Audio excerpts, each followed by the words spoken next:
আসসালামু আলাইকুম শিক্ষার্থীরা, তোমরা আশা করি ভালো আছো।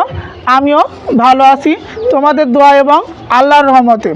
আজকে আমরা সপ্তম শ্রেণীর গণিত বিষয়ের বীজগণিত অঙ্ক করব, অর্থাৎ অনুশীলনী 5.1-এর সূত্রের সাহায্যে বর্গ নির্ণয় করো। প্রথমে দেখো যে অঙ্কটি আছে, 1 নম্বর অঙ্কটি হচ্ছে a + 5।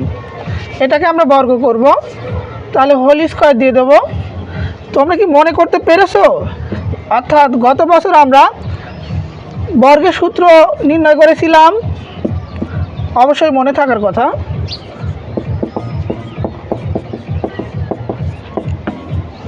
অর্থাৎ a + b হোল স্কয়ারের সূত্র যেটা আমরা মুখস্থ করেছিলাম, ঠিক এটাকে a ধরবো আর 5টাকে কি ধরবো? b ধরবো। তাহলে সূত্র অনুসারে আমরা যদি লিখি, তাহলে a² + 2ab + b²। তাহলে আমরা তারপরে লিখতে পারি এ এখানে কয়টা আছে? 2টা। তাহলে আর এ গুণ করলে 2টা, তাহলে a² + 2a এবং 5 তিনটে গুণ করব, তাহলে 5 দুগুণে কত হয়? 10। অর্থাৎ 10a + 5, এখানে 2টা আছে, 5 × 5, তাহলে ইকুয়াল টু হয় 25। এটাই আমাদের অ্যান্সার হবে। এখন আমরা দ্বিতীয় নম্বর অঙ্কটি করব। সেটা দেখো লেখা আছে 5x -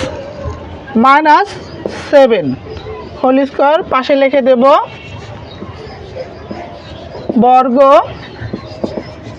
করে পাই। দেখো এই সূত্রটাও কিন্তু আমরা মুখস্থ করেছিলাম, এটা হচ্ছে a - b হোল স্কয়ারের সূত্র। তাহলে সেই সূত্র অনুসারে আমরা এটাকে লিখব। তাহলে 5x² - 2 5x × 7 + 7² অর্থাৎ 5xটাকে a ধরছি, 7টাকে b ধরছি, তাহলে সেই হিসাবে হয় a² - 2ab + b²। এবার আমরা এটাকে গুণ করে ফেলবো। 5 এখানে ডবল আছে, অর্থাৎ স্কোয়ার আছে যেহেতু, 5 × 5, তাহলে 5 × 5 = 25। x তো 2টা আছে, তাহলে x গুণ করলে x² হবে, মাইনাস 2 × 5x × 7, এটা গুণ করবো, 5 দুগুণে 10, 7 × 10 = 70।